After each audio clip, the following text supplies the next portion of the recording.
Good morning, students. Today I am going to start a new chapter 14 Properties of Parallel Lines. First, we should know about the parallel lines. What are parallel lines? Two lines are said to be parallel if the gap between them are same at different points. दो line को parallel line कहा जाता है अगर दोनों line के बीच का gap different points पे अगर सेम हो. Second, properties of parallel lines. Parallel lines की कुछ गुण होते हैं. They lie in the same plane, वो दोनों लाइंस सेम प्लेन में प्रेजेंट होता है. And they do not intersect however they are extended, और वो दोनों लाइन को अगर दोनों डायरेक्शन में एक्सटेंड किया जाए तो वह दोनों एक दूसरे को इंटरसेक्ट नहीं करता है. And transversal line, third point is transversal line. A line which intersect two or more lines at distinct point is called transversal line. And वो line जो दो या दो से ज़्यादा लाइन को डिफरेंट पॉइंट्स पे इंटरसेक्ट करता है तो उसे हम लोग ट्रांसवर्सल लाइन कहते हैं. Angles formed when the transversal line cut two parallel lines, है ना. जब कोई transversal line two parallel lines को कट करता है तो वहाँ पे डिफरेंट एंगल्स फॉर्म होता है. Now pay attention on the figure and this point.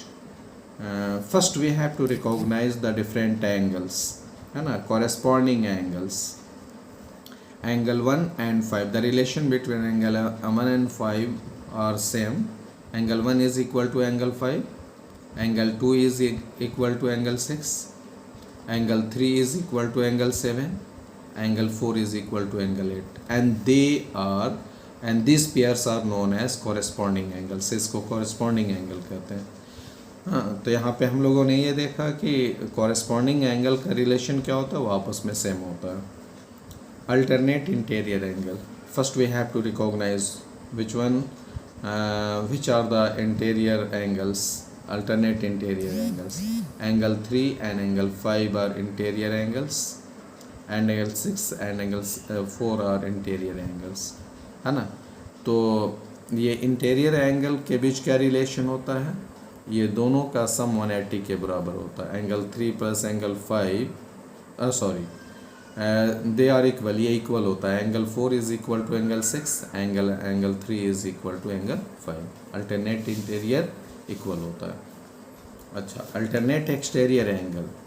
अब यहाँ पे अल्टरनेट एक्सटीरियर कौन है, एंगल 2 और एंगल 8, एंगल 1 एंड एंगल 7, है ना. ये अल्टरनेट एक्सटीरियर, इसके बीच क्या रिलेशन होता है, दे आर सेम, ये भी सेम होता है. इसका मेजरमेंट सेम होता है. एंगल 1 एंगल 7 के बराबर होता है, एंगल 2 एंगल 8 के बराबर होता है ना. Now consecutive interior angle. Consecutive interior कौन है, pair of angle 4 and 5, angle 4 and 5 consecutive interior, and angle 3 and angle 6 ये consecutive interior. और इसके बीच क्या रिलेशन होता है, the sum of two consecutive interior must be equal to 180 degree. angle 4 plus angle 5 is equal to 180 degree, angle 3 plus angle 6 is equal to 180 degree.